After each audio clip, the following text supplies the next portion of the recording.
ከ20 የሚበልጡ ምዕመናን በሰማዕትነት ያረፉበት አሁንም ድረስ እስከ ትናንትናው ቀን ድረስ ግድያው ያልቆመበት ጊዜ ላይ ያለነው። የፈለገ ያማሩ የተዋቡ ሰዎች ይዋረዳሉ።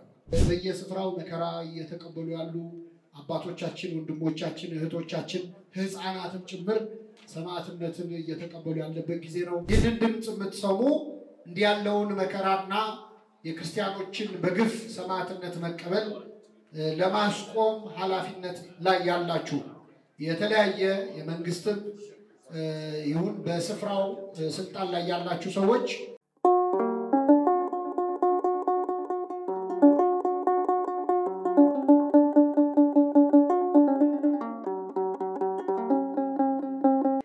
በሚኖረን አጭር የትምህርት ጊዜ በማቴዎስ ወንጌል ምዕራፍ 6 ከቁጥር 28 ላይ ተጽፎ በሚገኝ ኃይለ ቃል ለአጭር ደቂቃ የእግዚአብሔርን ቃል እንሰማለን።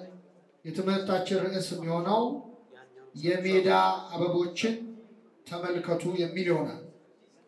በማቴዎስ ወንጌል ምዕራፍ 6 ከቁጥር 28 ላይ መድኃኒታችን ኢየሱስ ክርስቶስ የሜዳ አበቦች እንዴት እንደሚያድጉ ልብ ብላችሁ ተመልከቱ፣ አይደክሙም፣ አይፈትሉም፣ ነገር ግን እላችኋለሁ ሰሎሞንስ እንኳ በክብሩ ሁሉ ከነዚህ እንዳንዱ አልለበሰም። እግዚአብሔር ግን ዛሬ ያለውን ነገም ወደ እቶን የሚጣለውን የሜዳ ሳር እንዲህ የሚያለብሰው ከሆነ እናንተ እምነት የጎደላችሁ እናንተንማ ይልቁንስ እንዴት በሚል የተናገረውን ቃል መነሻ አድርገን የሜዳ አበቦችን ተመልከቱ በሚል ርዕስ እንማራለን። እግዚአብሔር አምላካችን በቸርነቱ እንዲያስተምረን፣ እንዲመክረን፣ እንዲገስጸን የእርሱ ቅዱስ ፈቃድ ይሁንልን። ቀደም ሲል መርሃ ግብር መሪው እንደተናገሩት ሁላችሁም እንደምታውቁት አሁን ቅድስት ቤተክርስቲያናችን በፈተና ውስጥ ያለችበት ጊዜ ላይ ነው ያለነው። ይህንን ትምህርት እኛ እዚህ ቆመን በምንማርበት ዝማሬ በምንዘምርበት ሰዓት በዚህ ሰዓት በከፍተኛ ስጋት ውስጥ ያሉ ኦርቶዶክሳውያን ክርስቲያኖች ብዙ ናቸው። በተለይም በያዝነው ወር ከ20 የሚበልጡ ምዕመናን በሰማዕትነት ያረፉበት አሁንም ድረስ እስከ ትናንትናው ቀን ድረስ ግድያው ያልቆመበት ጊዜ ላይ ያለነው። እግዚአብሔር አምላካችን ሰማዕታቱን በክብር ያሳርፍልን። እንደዚሁም በጸጥታ ስጋት በመከራ ላይ ያሉ ወንድም እህቶቻችንን እግዚአብሔር በቸርነቱ ይጠብቅልን። ለቅድስት ቤተክርስቲያንም የሰማዕታቱን ደም ምክንያት አድርጎ የነሱን ሰማዕትነት የሰማዕትነት ፍጻሜ የመከራ ፍጻሜ እንዲያደርግልን የእርሱ ቅዱስ ፈቃድ ይሁንልን። ይህንን ድምጽ የምትሰሙ እንዲህ ያለውን መከራና የክርስቲያኖችን በግፍ ሰማዕትነት መቀበል ለማስቆም ኃላፊነት ላይ ያላችሁ የተለያየ የመንግስትም ይሁን በስፍራው ስልጣን ላይ ያላችሁ ሰዎች የሚገባችሁን ኃላፊነት እንድትወጡ በዚህ አጋጣሚ እንጠይቃለን። ወደ ትምህርቱ እንሄዳለን። ጌታችን መድኃኒታችን ኢየሱስ ክርስቶስ ካስተማረበት የማቴዎስ ወንጌል ምዕራፍ 6 ረጅም ትምህርቱ መካከል አንዱ የሜዳ አበቦችን ተመልከቱ የሚል ነው። እንግዲህ ጌታችን መድኃኒታችን ኢየሱስ ክርስቶስ ትምህርት ሲያስተምር መጽሐፍትን ጠቅሶ ወይም ብሉያትን ሐዲሳትን በመጥቀስ ብቻ አልነበረም። የክርስቶስ ትምህርት አንዱ እንደ መጽሐፍ ቅዱስ የሚጠቀመው ስነ ፍጥረትን ነው። እግዚአብሔር ፍጥረታትን የፈጠረበት አንደኛው ዓላማ ለአንክሮ ለተዘክሮ ወይም ደግሞ ሰዎች ስነ ፍጥረቱን አይተው የእግዚአብሔርን መኖር እንዲያውቁ በስነ ፍጥረቱ እንዲማሩ፣ እንዲመከሩ፣ እንዲገሰጹ ነው። ስለዚህ ጌታችን አሁን በጠቀስነው በማቴዎስ ወንጌል ምዕራፍ 6 ላይ የሰማይ ወፎችን፣ የሜዳ አበቦችን፣ ሌሎችንም ፍጥረታትን እየጠቀሰ እነሱን አይታችሁ ተማሩ ብሎ አስተምሯል። ከዚህ መካከል እንግዲህ የሜዳ አበቦችን ተመልከቱ ብሎ ያስተማረው ትምህርት የዛሬ ትምህርታችን ነው።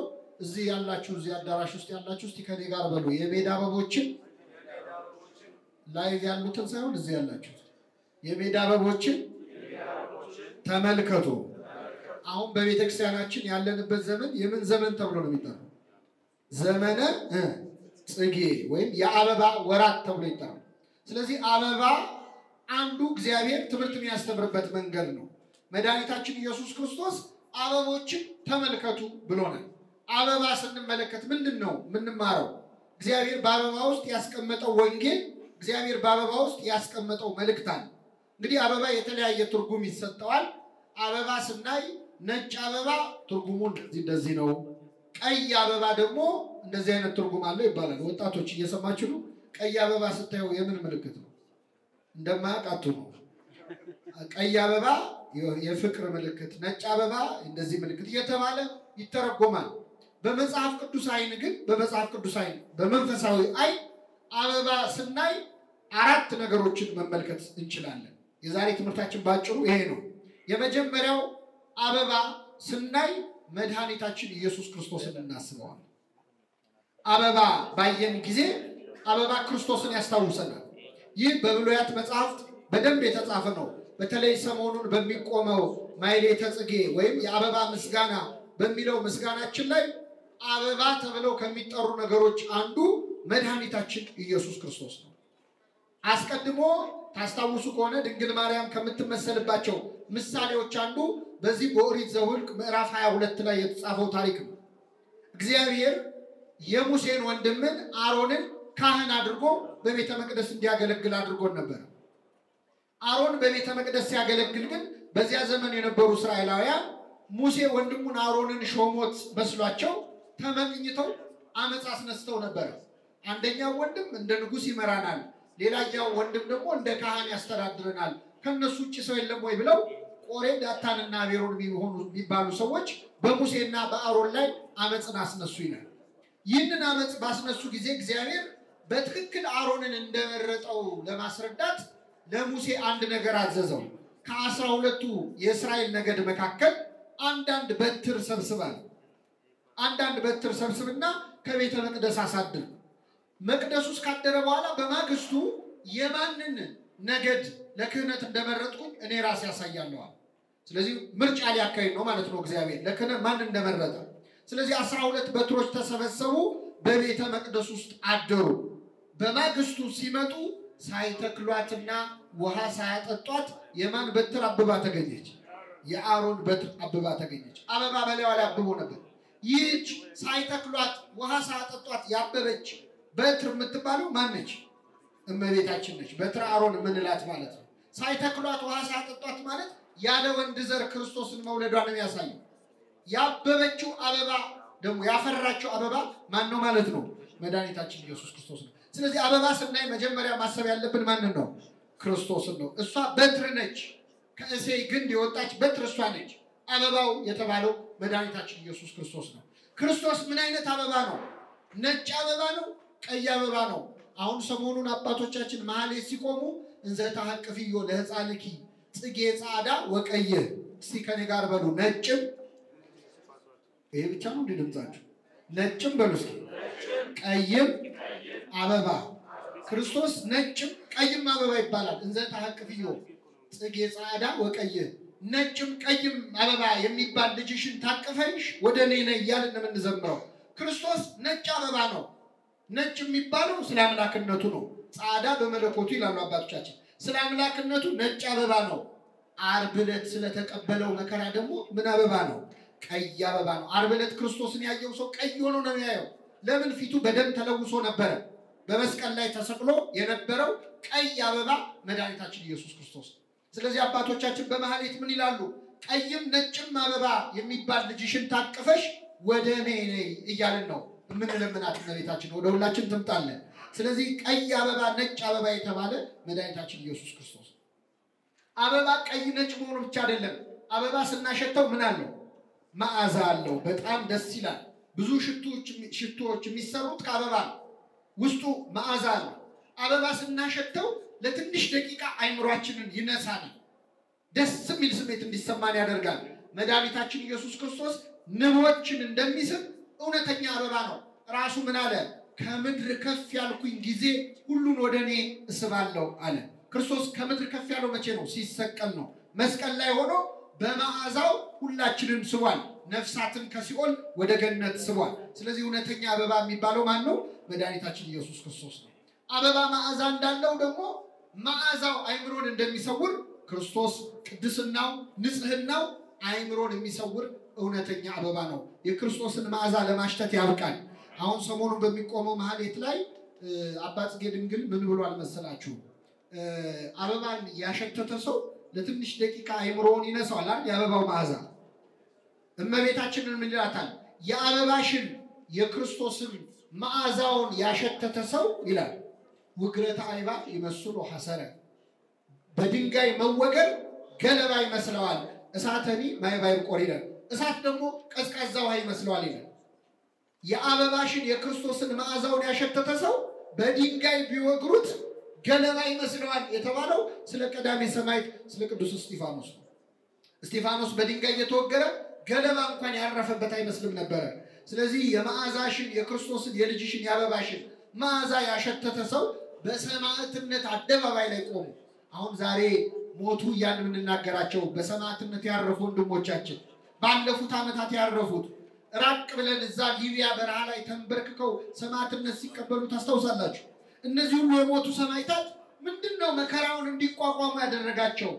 የልጅሽን የአበባውን መዓዛ ያሸተተ ሰው ውግረተ አይባን ይመስሉ ሐሰረ፣ በድንጋይ ቢወገር እንኳን ገለባ ይመስለዋል። እሳተኒ ማይባይ ቆሪደ፣ እሳት ደግሞ ቀዝቃዛ ውሃ ይመስለዋል። ሰማዕትነትን የሚያስችለው የማን ፍቅር ነው? የማን ፍቅር ነው? አዎ የአበባው የክርስቶስ የመዓዛ ፍቅሩ ነው ማለት ነው። ሰማዕታቱን የሚያጸናቸው እሱ። ስለዚህ አበባ የሚባለው የመጀመሪያው መድኃኒታችን ኢየሱስ ክርስቶስ ነው። ሁለተኛ አበባ ስታዩ ማስታወስ ያለባችሁ እመቤታችን ድንግል ማርያም። የመጀመሪያ አበባ ስናይ ማንን እናስታውሳለን? መልሱልኝ። ክርስቶስን። ሁለተኛ ማንን? ድንግል ማርያምን። እሱም አበባ እሷም አበባ። እንዴት ነው ካላችሁ የአበባ ልጅ አበባ ነው አይደል?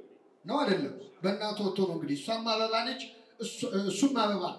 ድንግል ማርያም ሁለተኛው አበባ ትባላለች። አበባ በዙሪያው በምን የተከበበ ነው? አበቦች በእሾህ የተከበቡ ናቸው። አባ ጽጌ ድንግል በማይከል አይሁድ አስዋክ ይላል። እሾህ በተባሉ አይሁድ መካከል ያበበች አበባ ወላዲተ አምላክ ድንግል ማርያም ነች።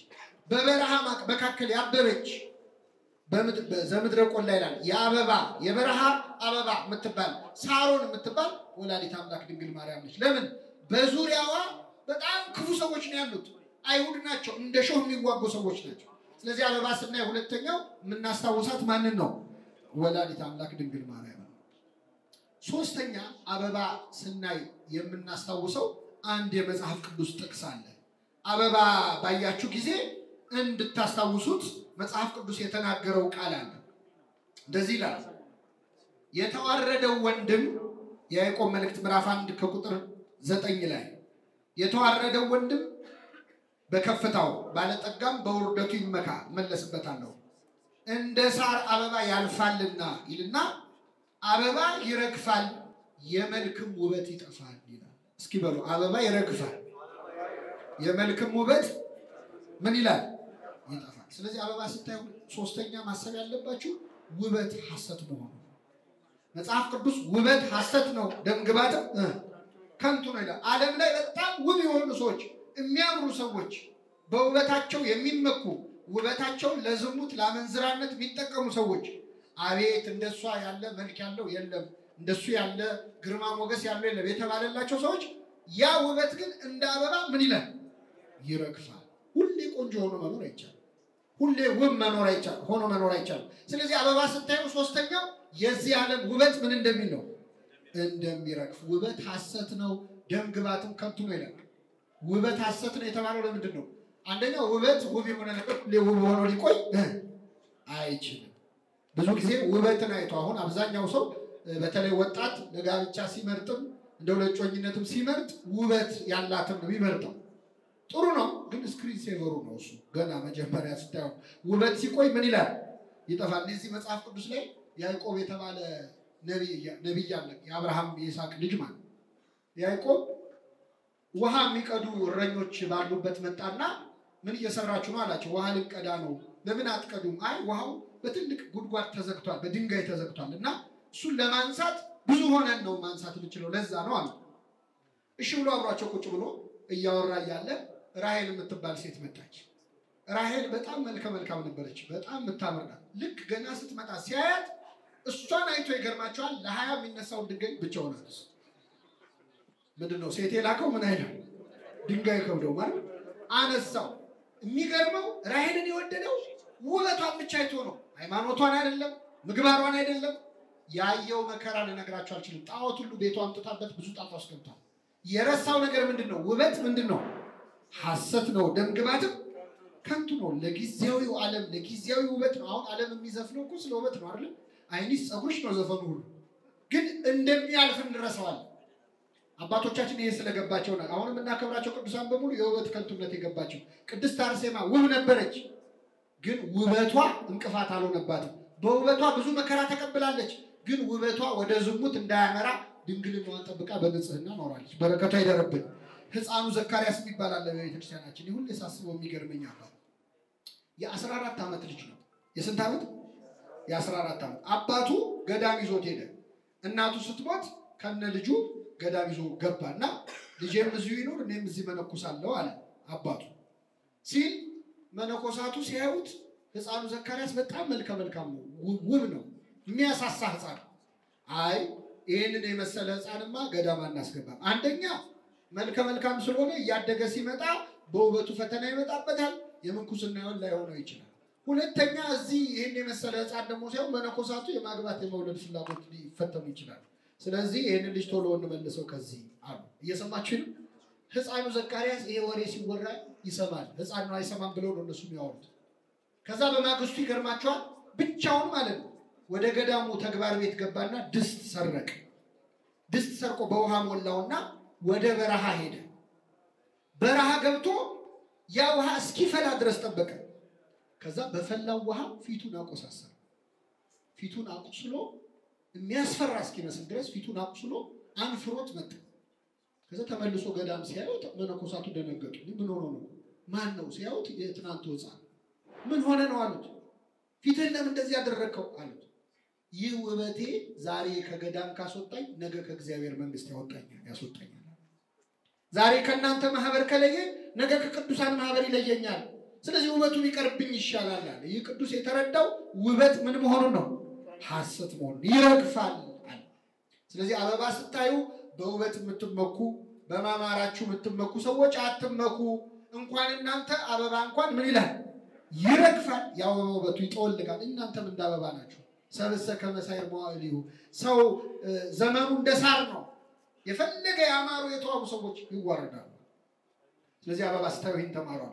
የመጨረሻው አራተኛው አበባን ስናይ የዚህ ዓለም ሀብት እንደሚጠፋ ማሰብ አለብን። የተዋረደው ወንድም አለ ቅዱስ ያዕቆብ። ከኔ ጋር በሉ። የተዋረደው ወንድም በከፍታው ባለጸጋ በውርደቱ ይመካ። በጣም ይገርማል። የተዋረደው ወንድም በከፍታው ይመካ። ምን ማለት መሰላችሁ? ደሃው በስጋ ደሃ ቢሆንም በመንፈስ ግን ባለጸጋ መሆኑን አስቦ ክርስቲያን መሆኑን አስቦ በከፍታው ይመካ። ገንዘብ ባይኖረኝ አምላክ አለኝ፣ ገንዘብ ባይኖረኝ እግዚአብሔር አለኝ ብሎ የተዋረደው ወንድም በከፍታው ይመካ። ባለጸጋውስ ሀብት ያለው ሰው ደግሞ በውርደቱ ይመካ። ሀብት ያለው ሰው በምን ይመካ? በውርደቱ ይመካ። ገንዘብ ቢኖረኝም ግን እኮ በእግዚአብሔር ፊት ደሃ ነኝ፣ ሀብት ቢኖረኝም ስልጣን ቢኖረኝም ለእግዚአብሔር ግን ትንሽ ነኝ ብሎ ይመካ። ለምን? እንደ ሳር አበባ ያልፋልና ይላል። እንደ ሳር አበባ ምን ይላል? ስለዚህ የዚህ ዓለም ሀብት ያለው ሰው የፈለገ ሀብታም ቢሆን ይህ ሀብት እንደ ሳር አበባ ያልፋል። እስቲ የትኛው ባለጸጋ ነው ከነ ሀብቱ የተቀበረ? የትኛው ባለጸጋ ነው ሀብታም ሆኖ በሰማይ የቀጠለ? እዚህ ቦታ አስፍቶ ብዙ ገንዘብ ኖሮት ይዞ ይኖር የነበረ በሰማይ ሀብታም ሆኖ የቀጠለ ሰው እስቲ ያሳዩን። የለም። ለምን? እንደ ሳር አበባ ምን ይላል? ያልፋል። የዚህ ዓለም ሀብት ይላሉ አባቶቻችን ህልፈቱ ቅድመ አስተርእዮቱ፣ ማለፉ ከመታየቱ በፊት ነው። አለኝ ብለህ ሳትጨርስ አንተ ታልፋል። የፈለገ ብር ቢኖር ሀብት ቢኖር ከዚህ ዓለም ያለፈ እድሜ ሊኖረው አይችልም። ስለዚህ አበባ ስታዩ መጀመሪያ ክርስቶስን፣ ሁለተኛ ማንን? ደከማችሁ እንዴ? ሁለተኛ ማንን? እመቤታችንን። ሶስተኛ ውበት ምን እንደሚረግፍ፣ አራተኛ ሀብት እንደሚጠፋ አስቡ። እንግዲህ ዛሬ የተሰበሰብነው አራተኛው ምክንያት ላይ ነው። ሀብት ምን ይላል? ይጠፋል። ሀብት እንዳይጠፋ ከፈለጋችሁ ደህና ባንክ ትራንስፈር ማድረግ ነው። ወደ ደህና ባንክ ትራንስፈር ማድረግ። ይህ ትራንስፈር የሚደረግበት ባንክ ወደ መንግስተ ሰማያት ነው ማለት። አንድ ሰው ገንዘቡ ሰስቴን እንዲያደርግ ከፈለገ ለረጅም ዓመት ገንዘብን መጠቀም ከፈለግ የትኛው ባንክ ብታስቀምጠው ሊቀመጥ ይችላል?